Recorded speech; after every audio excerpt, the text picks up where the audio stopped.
స్తోత్రం మెస్సియా ప్రేమైన దేవుని బిడ్డలారా, క్రీస్తును సమాధానం కలుగును గాక. ఆమేన్. నేను మీ అభిషేక్. ఎలా ఉన్నారు? బాగున్నారా?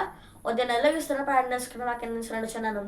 ఒకవేళ ఇంకా ఎవరన్నా ప్రార్థన చేసుకోకపోతే ఉన్న పాటను మోకరించి ప్రార్థన చేసుకున్న వాక్యం నేర్చుకోమని తెలియజేస్తున్నారు. ద్వారా దేవుడు మీతో మాట్లాడడం ఆశ్రయించి మమ్మల్ని విశ్వాసంలో ఆత్మీయులను మరింత బలపరుస్తారని తెలియజేస్తూ ప్రతిదినము దేవుని వాగ్దానం మీ ఆత్మీయ కార్యక్రమంలో వాగ్దానం చదువుకున్నాం. నేను చదువుతున్నాను.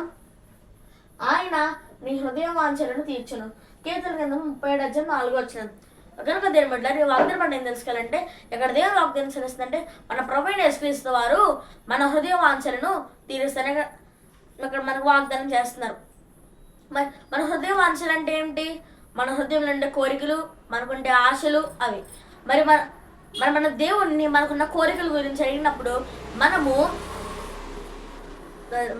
మన దేవుడు మనకి అది అనుగ్రహిస్తాడు, దేవుడు మనకి చేస్తాడు అన్న నమ్మకంతో ఉండాలి.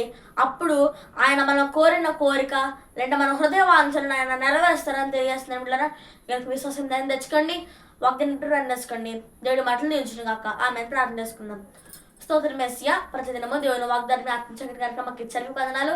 మీరు మాకు ఇస్తున్న వాగ్దానం ఆయన నీ హృదయ వాంఛలను తీర్చండి. వాగ్దానం అందచిత్తున్న నెరవేర్చండి. ఎవరైనా రోగులంటే వారిని స్వస్థపరచండి. ఇతర ఎవరైతే పుట్టినరోజు పిల్లలు జరిపించుకుంటున్నారు అందరిని ఆశ్రయించండి. అనేక పుట్టినరోజు పిల్లలు జరిపించుకున్న సాయం చేయండి. అంత మా సేవకులు సంఘంలో కాచుకొని వృద్ధిపరచండి. మా భారతదేశం ఎటువంటి అల్లరి జరగకుండా సాయం చేయండి. ఎటువంటి ఇద్దరు కూడా సాయం చేయండి. ఇస్రాయల్ దేశం మీకు కాపుదలు తెచ్చండి. ఇస్రాయల్ పట్టణం కాపుదలు తెచ్చండి. అలాగే ఈ వీడియో ఎవరు చేస్తున్నారు వాళ్ళ చేతులు వాగ్దానం నెరవేర్చని సాయం చేయండి. వేసిన వచ్చినాం తండ్రి. ఆమెన్. కనుక దేని బిడ్డలని వాగ్దానం మీరు పొందుకున్నారు కనుక లైక్ చేయండి, షేర్ చేయండి, సబ్స్క్రైబ్ చేసుకోండి, మంచి మంచి కామెంట్స్ పెట్టండి. దేవుడి మమ్మల్ని ఉంచును కాక. ఆమెన్.